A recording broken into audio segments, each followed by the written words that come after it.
Alright, it looks like we are now live. And it looks like people already start to show up. Hello, Nancy. Nancy, it's good to see you here. We are going to be doing our Abyss stream. It has been a bit since we've done a bit of Abyss. I'm not gonna lie, Abyss has been getting worse and worse every update. It is certainly not something that you would enjoy for a lot of things. It has been actively getting worse and worse every single time. I don't think that this Abyss is as bad as I originally thought that it was going to be. Then again, have you never stepped on Lego before? No, not really. I don't think I've ever stepped on Lego, unfortunately. Or fortunately, depending on how you see it. I've stepped on much worse, that is for sure. I have stepped on nails, broken glass, and a couple of other things. I imagine that this is probably going to be I imagine this one is probably going to be as bad as a Lego. Now, a couple things regarding this Abyss. I have actually already done one round of it, just to kind of see what exactly this Abyss entailed. I know that pretty much floor 9 and floor 10, they remain the exact same, so nothing super new here. Floor 11 is where a lot of the complications start to arise, though. miHoYo is trying out a new mechanic that I'm not a particularly big fan of. I think that this mechanic is definitely one of the more punishing mechanics that has been added in the game. I don't think the mechanic itself is a bad idea. I just think that the fact that it affects the entire party, not just the active character or the character that dealt the finishing blow, I do think that is a bit too punishing. It significantly reduces the characters that you can bring to Abyss, pretty much. And for this particular Abyss, it enforces the use of healers. And not only just regular healers, it enforces the use of permanent healers, which I'm not particularly a fan of. I don't like having challenges that pretty much amount to, do you have the correct character? That's not really what I kind of want to see when it comes to challenges like Abyss. I would much rather them be actual tests of how well you can play the game, rather than tests of how lucky have you been with getting this specific character, how lucky have you been with investing into this specific character. I don't like stuff like that. And this one is most certainly something that feels like that. If you do not bring a healing character, specifically a healing character that's capable of healing the entire team, you're going to struggle a lot. You're going to struggle a lot with this one. This one is just incredibly punishing. It is, in fact, impossible to do without a healer.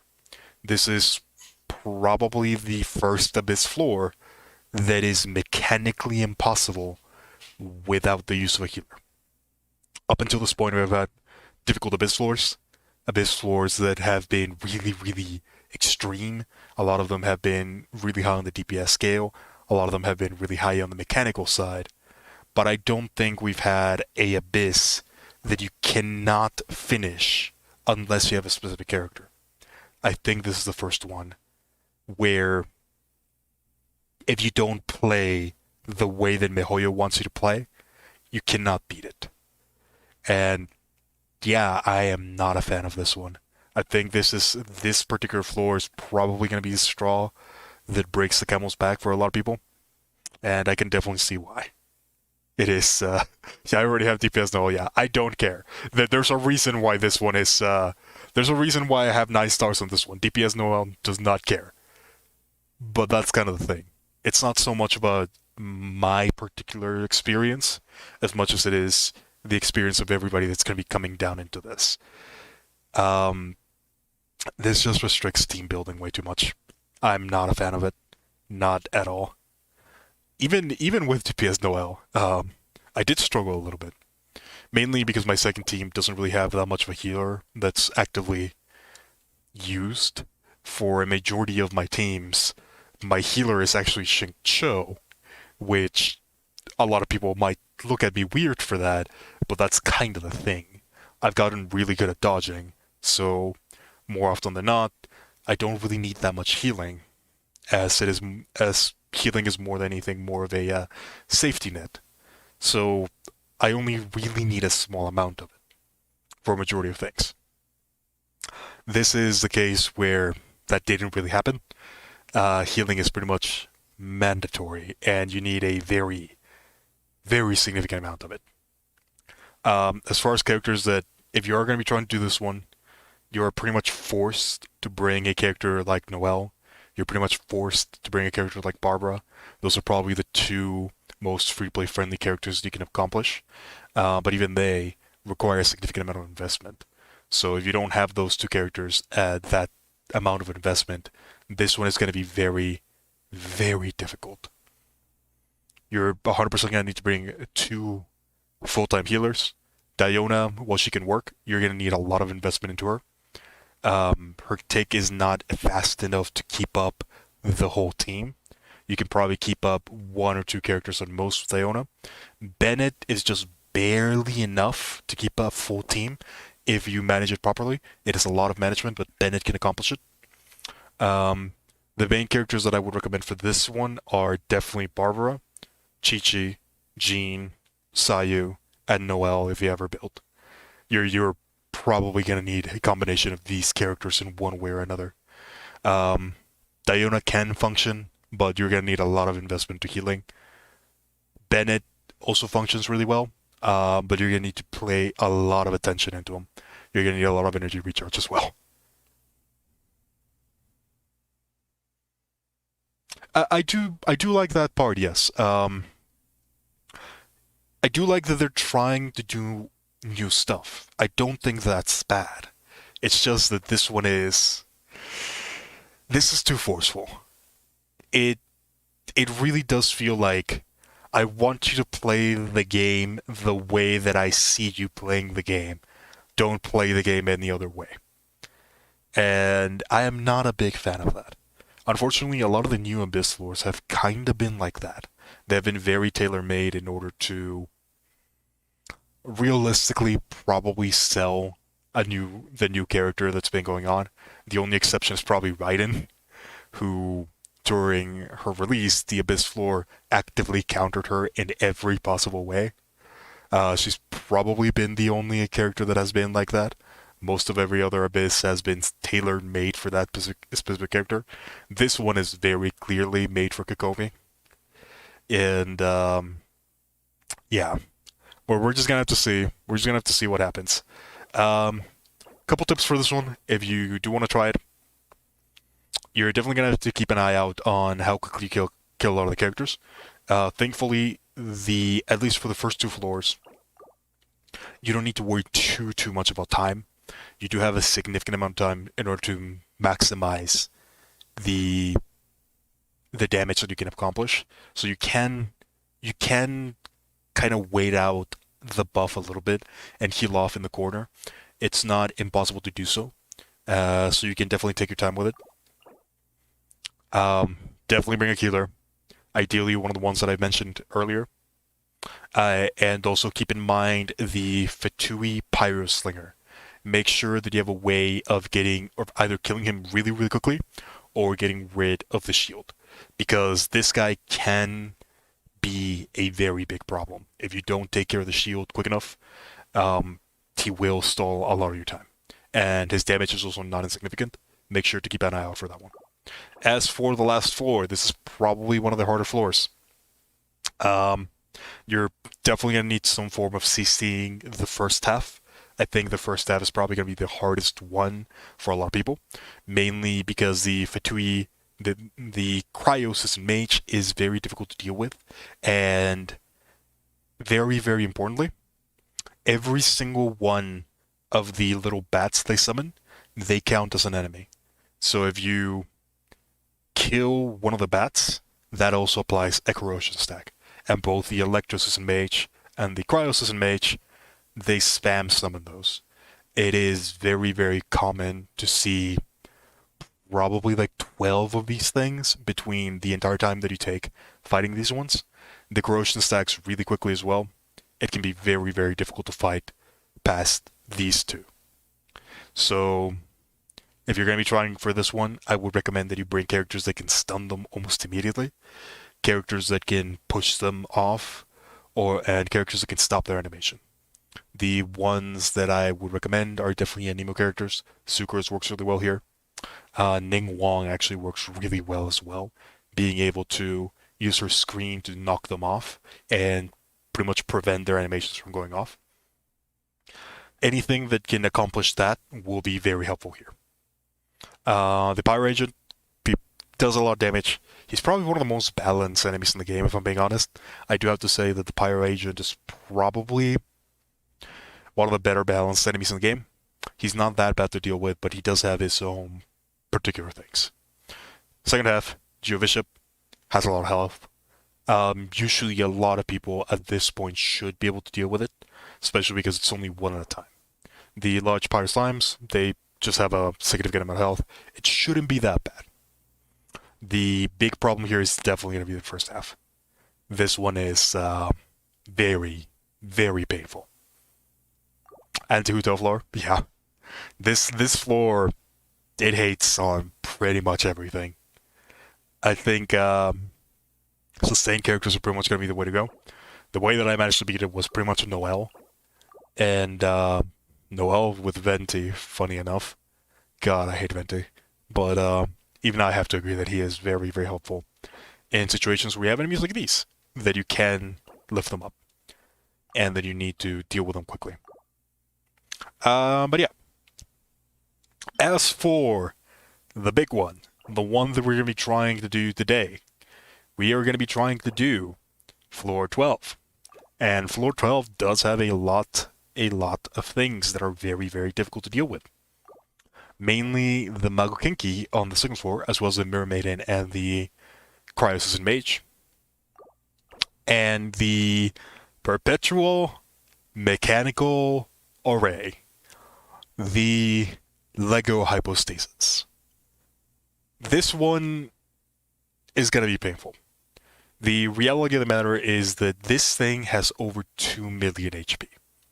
And you only have 3 minutes to be able to deal with it. One of the reasons why I usually do these floors in advance, just to kind of try to see what's on them, is because I want to make sure that I can actually beat this. So I need to math out how much health an enemy has and whether my team can actually accomplish it. My team can accomplish it. I am just barely within the line where you can beat this enemy within the estimated time limit. It requires almost perfect play, but it is possible. If we do manage to beat it, we're going to be beating it with probably like a second, even probably half a second left on the timer. That's what we're going to try to do. As far as tips for dealing with these enemies, Anemo is really powerful in the first floors. What I would really recommend is that you try to do them separately. Trying to do them in a single run is going to be very, very difficult. For the first floor, definitely try to use a bit of Anemo in order to deal with the enemies in the first one. You can save up a lot of time by bringing someone like Sucrose. Heck, even the Anemo Traveler can actually work really, really well on these floors. Just something that can gather enemies together. For the second half, this is where things get really complicated. The new enemies, these specters, they're very hard to deal with. They have a lot of HP, and a lot of characters have trouble hitting them. They fly really high up, and if you attack them too closely, they will fly even further up to the point where you won't actually be able to hit them. I would normally say that archers are pretty good here, but they're not. The way that archers attack, they usually don't end up hitting a lot of the enemies. The one exception here is Fischl. Oz actually deals really, really well with a lot of the enemies here. That is actually how I did it. As well as catalyst users. Mainly characters like Yanfei. I was going to say Ning Wong, but Ning Wong cannot work here because of the Geospecters. The Geospecters are completely immune to her. So, don't bring in Ning Wong. As far as other ways of dealing with them, it's pretty much just going to be entirely abilities. Shengcho can deal with them pretty effectively if you do manage to get him to be able to burst with them. It's difficult. It's not easy. For the second floor, I'm going to be real with you. This is entirely a DPS check. There is not much else to this one. You need to kill the Magokenki as quickly as you can, and you need to be able to kill the Cryo Sisson Mage as quickly as possible. The Mirror Maiden is not that big of a deal. She's just a very, very massive sack of hit points. The Sisson Mage can and will destroy your time in every opportunity given.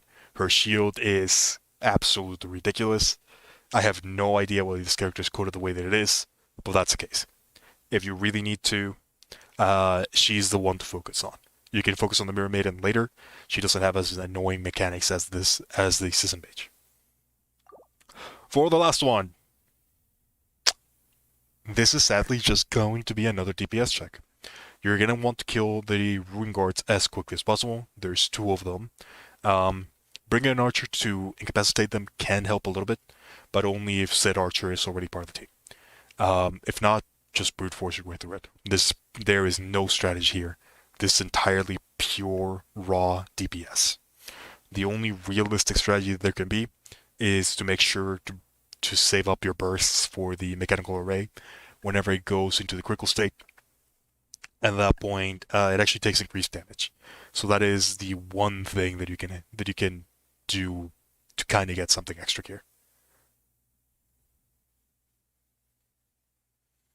Yeah, the Season Mage, that one, it has to go.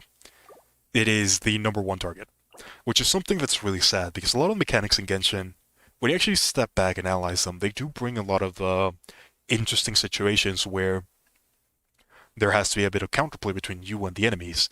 The main problem is that Abyss throws all of that in the window, and while you're in Abyss, none of that can happen because there's a timer. Abyss just changes the way that Genshin is played too much. And I do plan on making a video on that eventually. Just kind of explaining why Abyss is such a toxic game for Genshin. Let me put some music on really quickly. I don't think Abyss can stay the way that it is for much longer. It's just way too toxic for the gameplay of Genshin.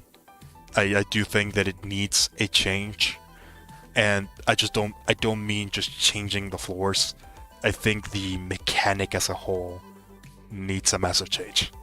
It is actively counter to the way Genshin is designed.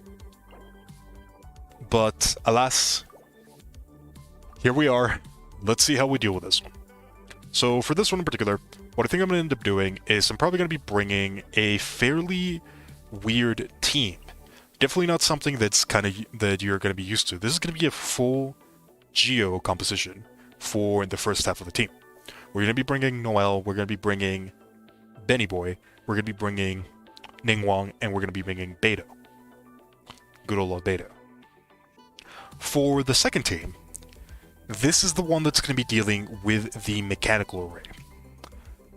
This is again going to be one of those teams that you're going to look at and you're going to think this is going to be weird.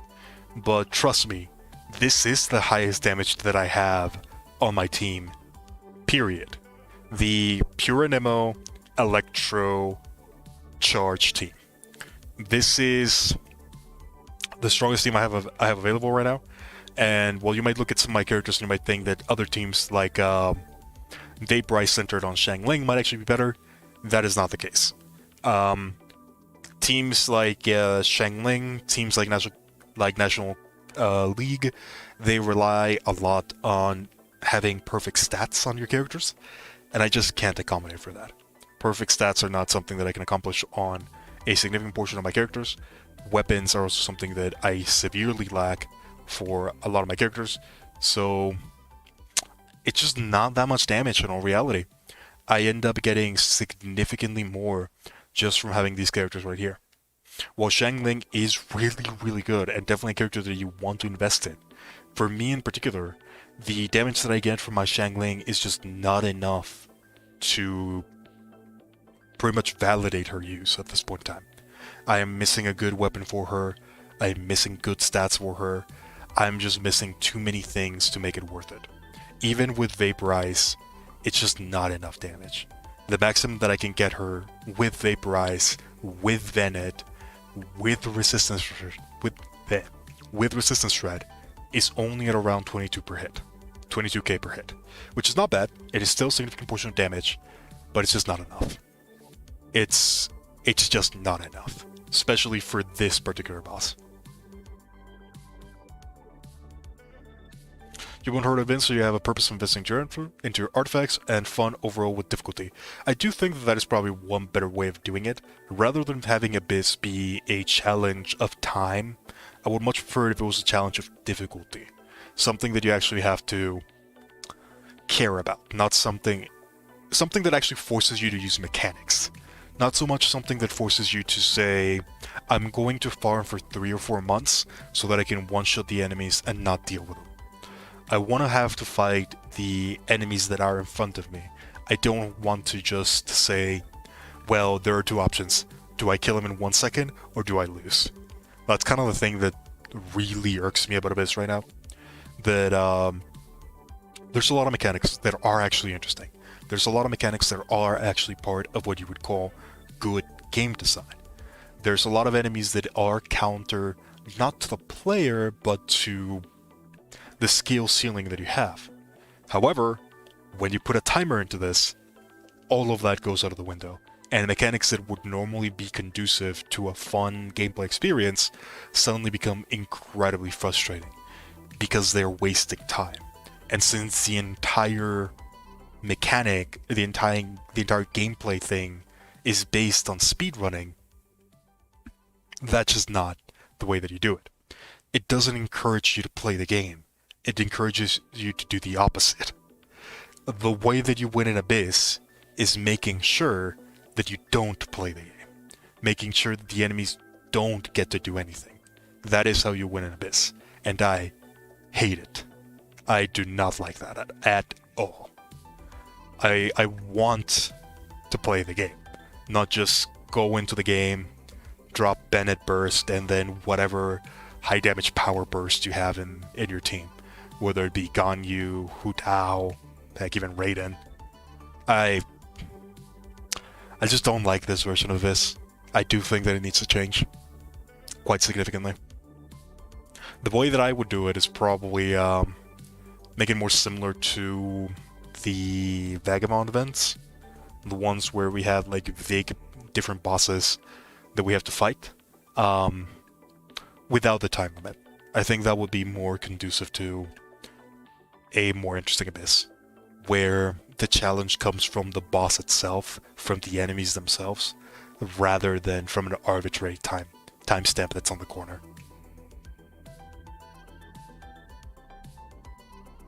But yeah, back to what I was doing. This is pretty much my strongest team. Sucrose, Raiden, Xingqiu, Fischl. I recently got the 5-star weapon for Fischl, that being the Skyward Harp. Skyward Harp ended up increasing the damage to my Fischl by quite a significant margin, to the point where Baido, it just doesn't compare. My Baido is just not built to the point where she can do as much damage as my Fischl can. So even though Baido is objectively the better character, my Fischl just has more things going for her at this point in time. My Fischl is at C6, Baido's at C3. My Fischl has a 5-star weapon, Baido has Favonia's Greatsword level 80. The damage differences are just way too different. My Baido is not as good as my Fischl, plain and simple. Hence why I'm not using Baido. If you were to build the team, you would probably use Baido. Even with the really unfortunate interactions with Raiden, Baido is still really, really good. But anywho, that is not the case for everybody. You gotta remember, there is not, when it comes to Genshin, there is not a single result that you can give to a single person and tell this is the best thing in the game, because more often than not, that is not going to be true for everybody, since everybody has different situations. Like, Baido is objectively the better character, but my Baido does not have a proper weapon, she does not have as many constellations as my other options, nor is she built as much as my other options. So, even though she mathematically does more, for me, she does significantly less. And that does come down to a lot of investment and a lot of things you can and you can't get. It really does come down to the gacha system, which it does suck a lot. But anywho, enough stalling. Let's do this. We'll see how this ends up going. I think the way that we're probably going to be doing this is we're going to be making sure that on the second part we have as many of the bursts as possible. That's going to be really difficult to get with the Magukenki in particular.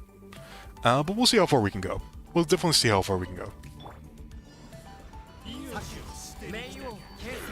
You certainly enjoy more the events where you can ignore the timer. Same. I am not a fan of timers in games. They just don't make for a fun experience. Unless the timer is something that you yourself are putting, timer enforced gameplay is not really that fun.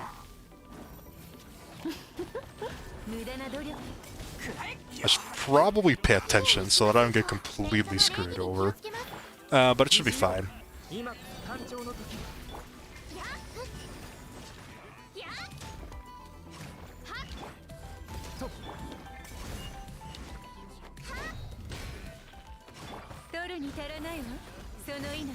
There's a particular reason why I don't like when developers do speedrunning mechanics. They're not that fun. Mainly because when they're doing it, they typically have that in mind that people are going to be speedrunning, so they actively add mechanics that make it difficult to speedrun. Things like staggers, things like stunts, stuff like that, that makes it really unfun.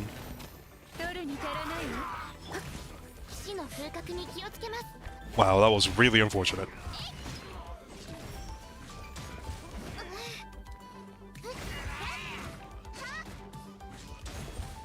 But yeah, how are people doing in this particular abyss? This one wasn't that difficult for me so far. I think the only one where I'm probably going to be struggling quite a lot is definitely going to be the mechanical array. Mainly because that one just, it takes so much damage for it to do. But how are people doing? I've already heard a lot of complaints regarding the corrosion mechanic, which are all completely understandable.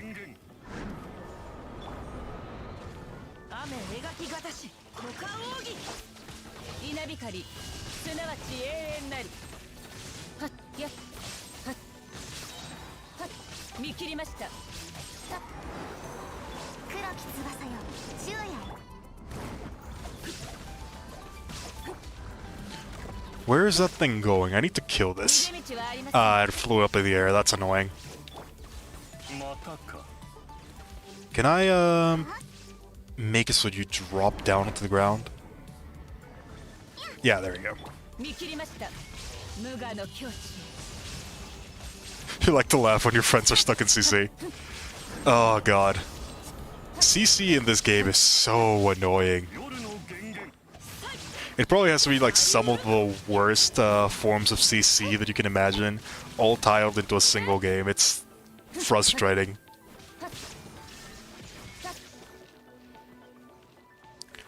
The most frustrating one is definitely freeze. If there was one reaction that I could delete from the game, it would definitely be freeze. For both players and enemies, I don't think freeze is a good reaction. It's good for the player, it's bad for the game.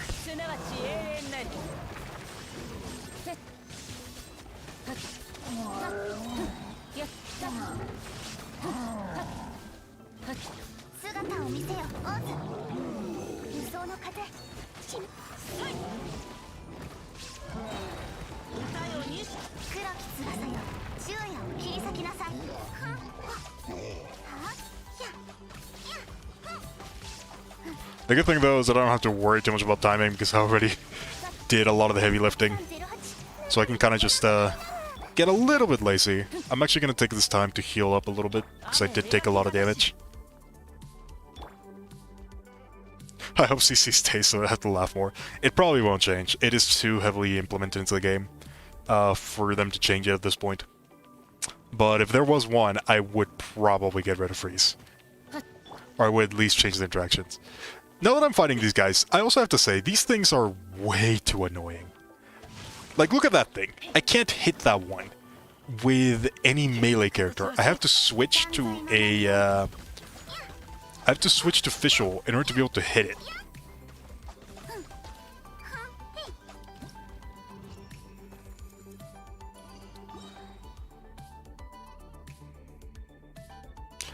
I don't know, man. The game is definitely switching into a lot of directions that are not enjoyable. I do hope they switch things sooner rather than later. Abyss is definitely the one that's going to be needing a lot of changes as quickly as possible.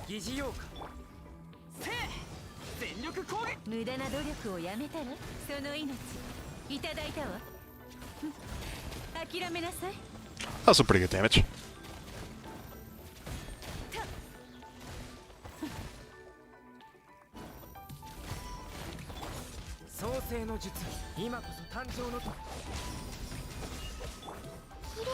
The one thing that I do gotta remember is I have to remember to charge up my bursts once the Magukenki drops down in health.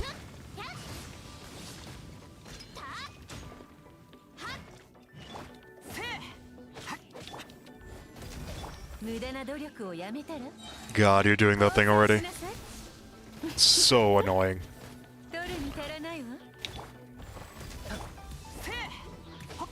This is probably like one of the worst bosses to have in Abyss. Just period. He moves too much, he's way too mobile.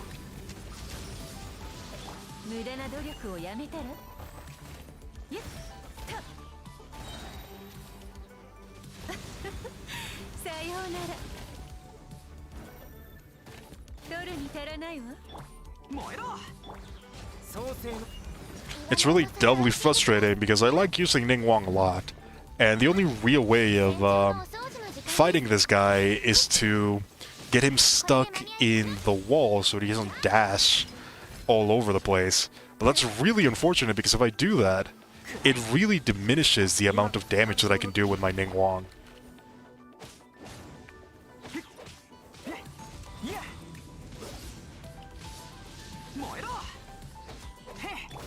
Alright. I gotta make sure... yeah, that's annoying. I gotta make sure that I start charging up my bursts. Because we're 100% gonna need them if we want to go for the mechanical array. How close am I to Noelle?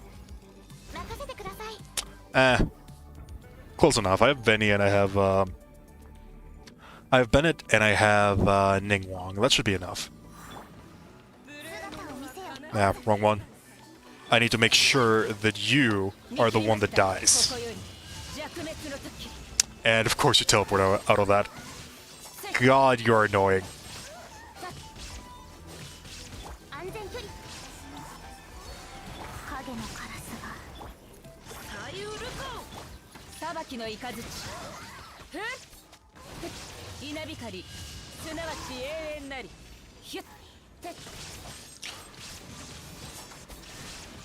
I don't think that is pretty helpful for this particular Abyss run.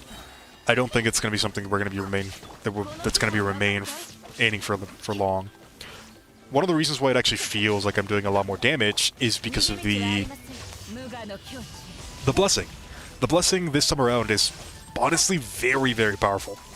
Having that extra attack power for a lot of characters, especially early on, and when you're in the free-to-play spectrum where you can't really get attack power from other sources, it's really, really helpful.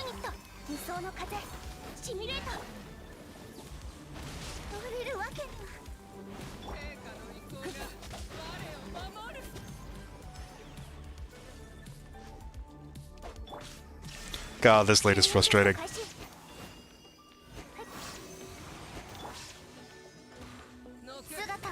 I'm going to heal up a little bit, which is why I'm not really attacking her as much as I should. I'm just trying to charge up my bursts, really.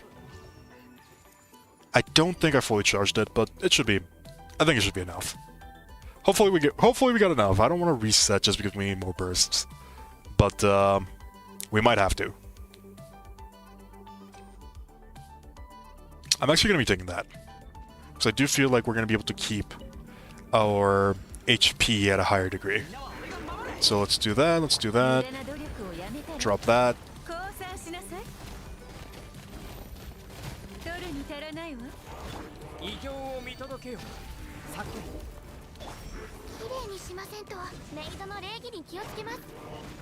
With the amount of damage that we're doing, we should be able to finish this within probably a minute.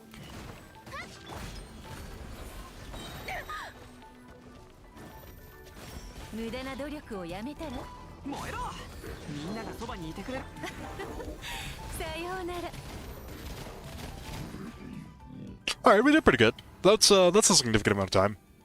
About 220 minutes, that should be enough.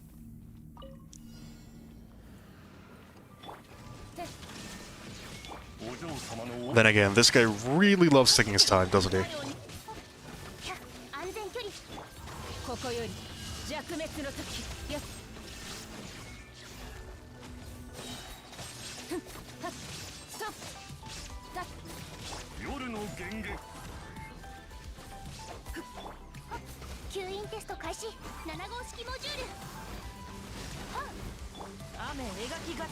I absolutely hate it when he does this attack.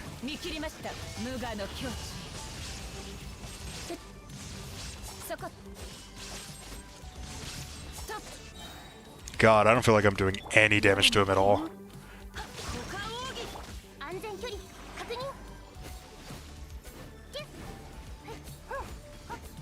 I think we got really unlucky with a lot of his immunity frames.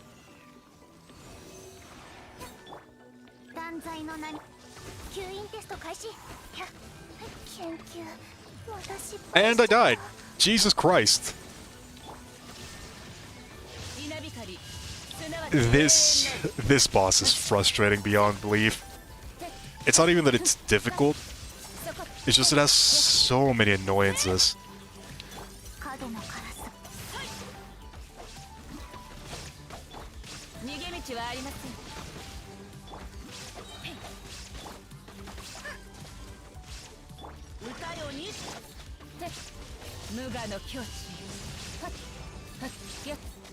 Yeah, we're definitely not going to be able to do this one.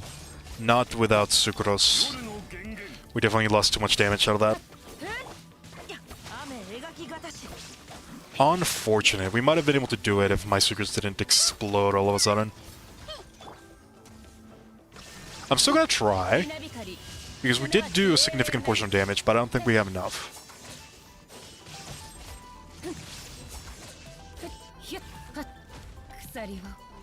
Yeah. We definitely don't have enough. Alright, just gonna reset this one. This is unfortunately gonna be kind of like the path that we're gonna have to take. There's gonna be a lot of resets for this one.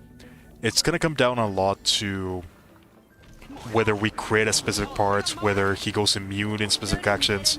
His attack pattern is gonna matter a lot as well, which is really unfortunate. Oh, god damn it.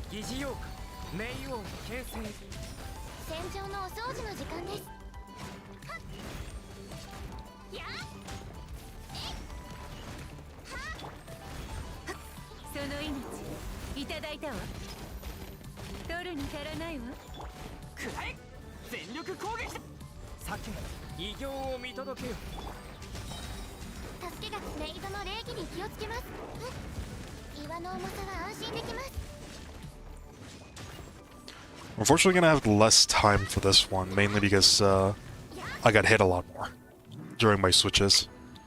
I still think that's probably gonna be enough time. The way that I did my math, we only really need about 2 minutes in order to fight this one, which I do think is possible. It's just frustrating. Oh my god.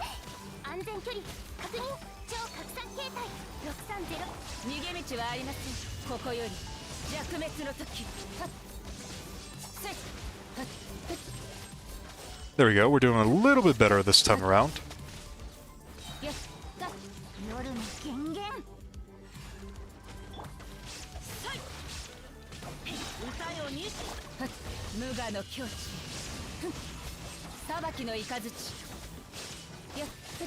Oh, we're doing significantly better this time around. My god. Just a better attack pattern, I guess, really. Not much else to it.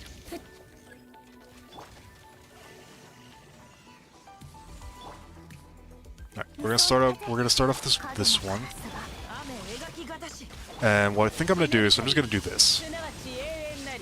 Because I don't want to deal with that attack in particular. Just does way too much damage.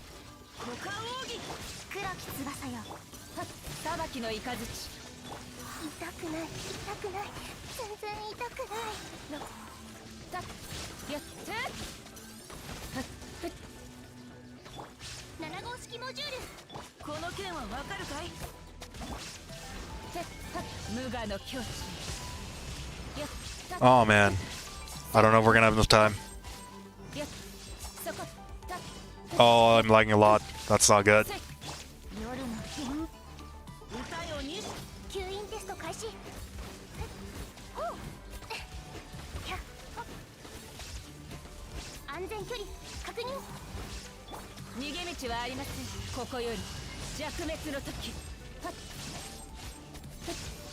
I think we're gonna miss it literally because I did not crit that. That is really unfortunate. God, that's unfortunate. Do you have really good rolls on Bidus artifacts? Oh yeah, if we get a crit rate, Claymore, that's gonna be amazing. That is definitely one of the things that I'm looking forward to right now. When it comes to Genshin, at the moment, I'm probably gonna stop rolling for characters for a very, very long time. I think my plans at the moment are mainly focused on the weapon banner, which is not good. It's not ideal. A lot of the weapons in the weapon banner are just kind of horrible. The banner itself was really, really bad, but I'm really missing 5-star weaponry. I only have 2. The book that I have on my Ningguang and the Skyward Harp, both of which are really, really good, but I need a little bit more. There's only so many weapons that can compare to 5 stars, and I don't have access to a lot of them. So I really do need more 5-star weaponry. That's probably going to be the thing that I'm going to be focusing on the most. As you mentioned, the 2 weapons that I'm looking forward to are the next big Claymore. I'm probably going to be setting up for a Claymore that either has a lot of crit rate or a lot of crit damage. And I kind of want to try to get the Engulfing Lightning. I don't think I'm going to get it if I'm being honest. But that's probably going to be the one thing that I'm going to be looking forward to. This weapon banner, the one thing that it did confirm is that we are going to be getting limited weapon banners again. Limited weapons can reappear in the banner, as what happened with the Unforged. So I'm hopeful that at some point in the future, I'll be able to get the Engulfing Lightning again. So that's probably what I'm going to be saving up for.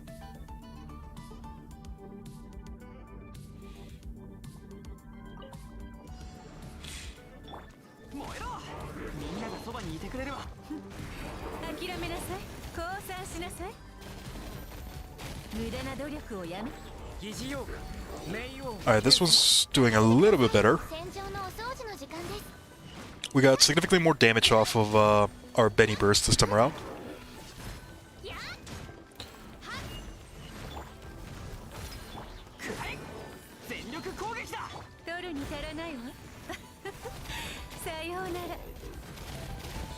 There we go, that is Jade Cutter's on the next banner. Yeah, that's also a really good one. I just don't have enough resources for Jade Cutter. Nor do I think I have a character that I would want it on.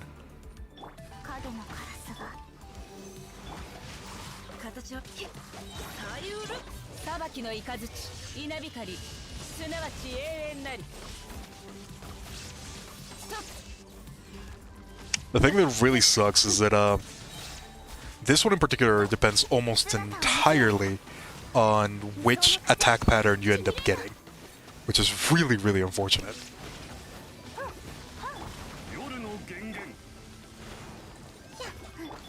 Oh no, really? Oh my god. That lag delay on the That lag delay on the Switch is probably gonna cost me. Yeah. That, that's unbelievable. That is how close we are right now on whether we can do it or not. Whether the switch of a character is delayed.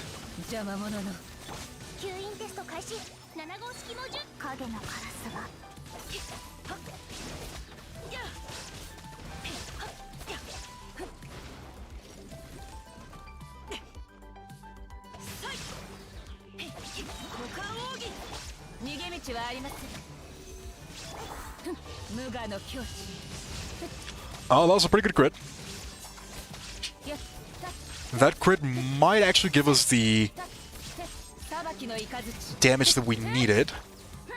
It's gonna be pretty close.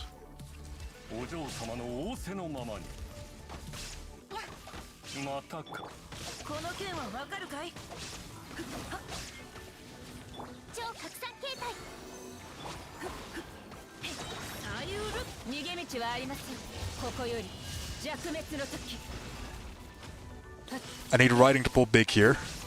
We're doing a lot of damage, but I don't know if it's gonna be enough.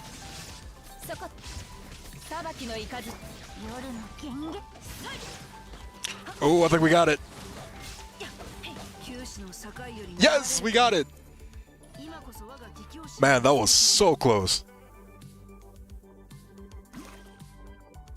Alright, let's take a look. You have scored fine. Ooh, your wireless pity's coming up pretty soon. That's pretty nice.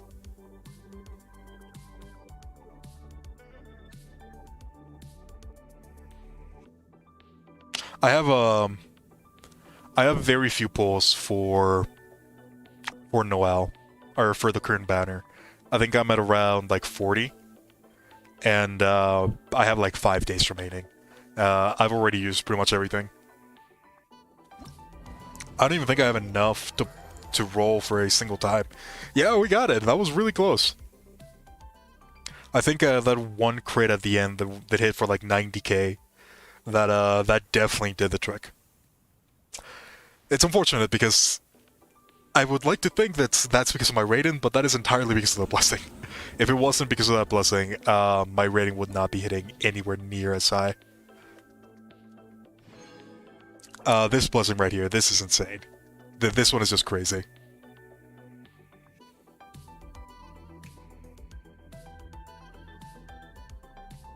This one just does so much for the team, it's insane. But yeah, we actually managed to do that relatively easily. I didn't think we were gonna be... Except for the low HP, yeah, I guess that did take a bit. I didn't think we were gonna be doing it that well. We did manage to do it, which is pretty surprising. I think one of the things I could probably do... I could probably try to do this one again, just to kind of show a little bit of some of the things that you can do to make it easier. I don't know if people want to watch that, though. That floor is just painful. But yeah, as for the wishing thing, this is kind of what I want to try to get for the Unforged.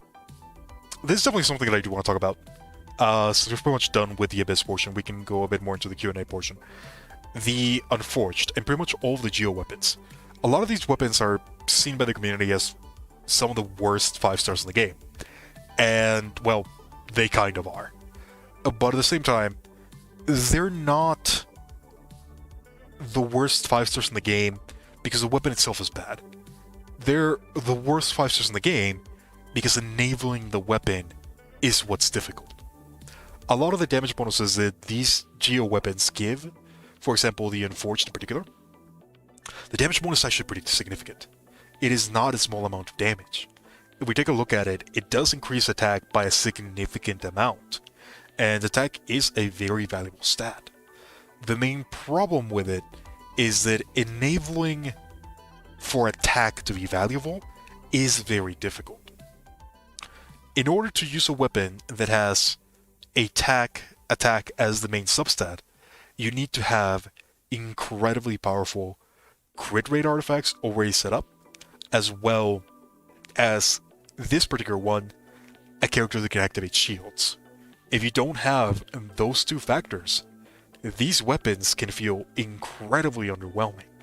And that's why a lot of people consider them bad.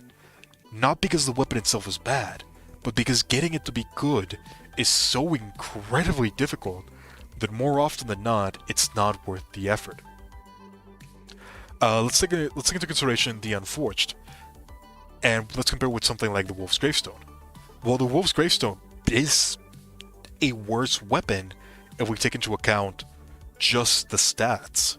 The Wolf's Gravestone does have a passive that gives attack to the entire team, which makes it so that a lot of characters can use it as a supportive option. One of the meta builds right now for Bido is actually with the Wolf's Gravestone because of this fact, because it can give the attack bonus to the entire team. Right now, Greatswords in particular are in a really bad spot when it comes to 5-star weaponry. A lot of the weaponry for Greatsword users are honestly really bad.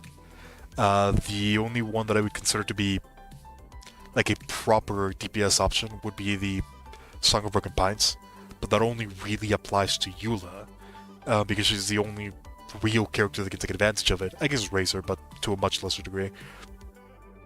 So when it comes to Greatswords, we really need that one good one that's gonna stand out over the rest. Hopefully when... God, what was his name? Ayato? He's the next Greatsword user, yes? I believe. But yeah, we'll see. I guess I do have enough for a single wish, so let's see. I'm not expecting anything. Yeah, just a blue. That is the unfortunate scenario. 4 days remaining. I don't think I'm gonna end up getting it. I have been pretty much using every single wish that I was able to get since we got Discovered Harp on trying to get the Engulfing Lightning. It's just not gonna happen. Alas, maybe in the future. This is definitely the weapon that I'm trying to get for Raiden in particular. I have ended up enjoying Raiden quite a lot, so I do kind of want to get her as much as possible. I don't think I particularly need it, but I would like to have it. Because even though the catch is really, really good, there's a lot of characters that are also going to have to take this one into account, and I need a lot more fishing. Ayato went, any hints? I don't think we're going to be getting Ayato for a very long time. More than likely like 2.4. That's what I'm expecting it. We have very little information regarding Ayato. Most of what we do have is rumors, pretty much. Nothing is concrete. He is not in the game files. More than likely, his model is probably just being built right now. The only things that we know that are kinda concrete is that he's definitely going to be a Hydra user, and I believe Claymore was going to be his weapon. But that might be subject to change. The Hydra thing is pretty much set up, though. I'm expecting it to be 2.4. That's when it makes the most sense. We're probably going to be getting... Yae is likely going to be the newest character that we're going to be getting. We're likely to get a couple of reruns in between. The way that I see it is probably going to be like one rerun, another rerun, Yae, rerun, and then maybe Ayato? Maybe. We'll have to wait and see. But that's kind of what I'm expecting it. I'm expecting it to be after Yae, and I'm expecting it to be 2.4. It's the most realistic time frame that I can see.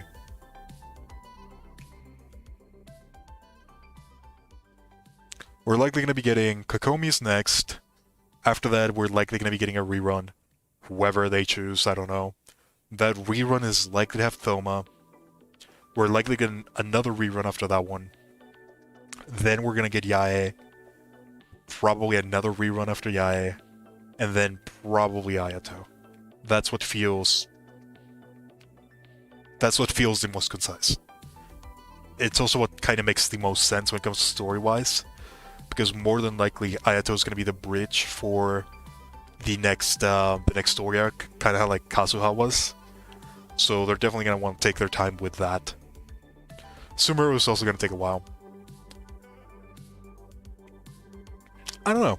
We're gonna have to wait and see. We're definitely gonna have to wait and see, but I don't think I'm gonna be rolling for characters anytime soon. I still have a lot of characters that I have to raise up, a lot of characters that I have to level up properly. Wait, did I? Oh, her friendship is on max. Nice. I didn't even realize that. Awesome. Which 5-star weapon are you hoping to see return the most? If I'm being completely honest, the one that I want to see return the most is probably Elegy of the End. I think that that weapon is absolutely insane, and it's probably going to be one of the best support bows, period. That weapon by itself gives pretty much any bow user the capability to be a very powerful support. So it is one of those weapons that I feel is never going to run out of favor, just because of how powerful EM is always going to be. So Elegy of the End is definitely one of those weapons that I'm looking forward to as the most, like, value propositions that you can get for a weapon. That's kind of the one that I'm keeping my eye out on. Stuff of Homa would be nice. I don't think it would be that necessary. Yes, it's powerful, yes, Hutao and all of that, but I'm gonna be honest, I don't think it's the be-all, end-all. When it comes to just pure damage options, power creep is gonna happen. And it's unlikely that this Stuff of Homa is gonna remain the best weapon forever. There's always gonna be something that's gonna one-up it, because of its attack nature.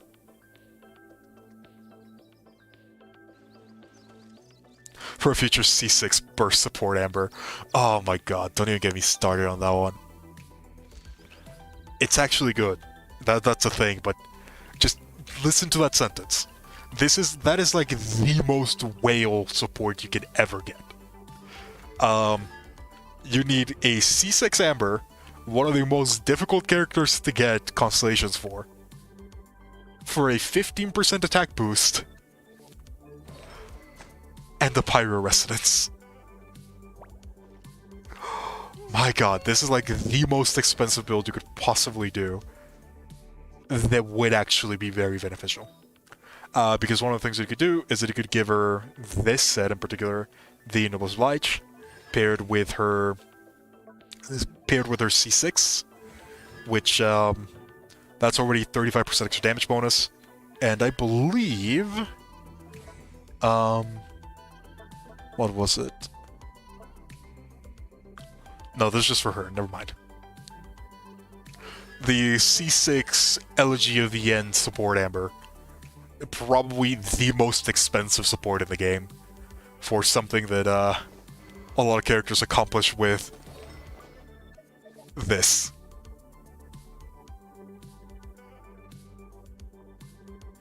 It is so expensive. It's funny though. If you want to go for it, go for it. You're C3 already. That's funny. I do think that option is actually one of the better supports for specific characters. I think probably Yoimiya. I think Yoimiya would probably pair really well with that one. Hydro characters would probably pair really well with that as well. Tartaglia? Probably not. Maybe. For like a one-shot version. It would have to be like, Amber, Bennett, Sucrose, and then Tartaglia. That would probably work. God, it's such an expensive build. But I mean, if you're getting close to it, that wouldn't be that bad. I mean, if you're already at C3... It is just kind of, the thing about Amber support is that the bonus that she brings is just not enough to guarantee for herself. This is just like complete overkill. But it is a bonus, and it is one of the better ones that we have right now. I don't think I would invest that heavy into it, though. God, I love this character, but her applications, her use cases are just so limited. or just way too expensive. Alas, that's what we have. There's a lot of really interesting characters in this game that are unfortunately just limited by really dumb things. Hovering over Xinyan for no particular reason. I do hope that in the future we end up getting buffs, but Mihoyo seems to be really, really bad when it comes to that. The only character that we've actually ever gotten changed has been Xiangwei, and there's definitely a lot of characters that should be receiving a little bit more love than what they do. Definitely a lot of the healer aspects, and a lot of other characters that are legitimately good. It's just they're really clunky. I think one of the characters for me that I want to use because I think she's really good is Lisa over here. I think Lisa can be really good. It's just this is holding her back. Her elemental skill taking as long as it is to do damage, it's just I don't know why. The damage on this is actually fairly high, and you can definitely make this work. It just takes so much time.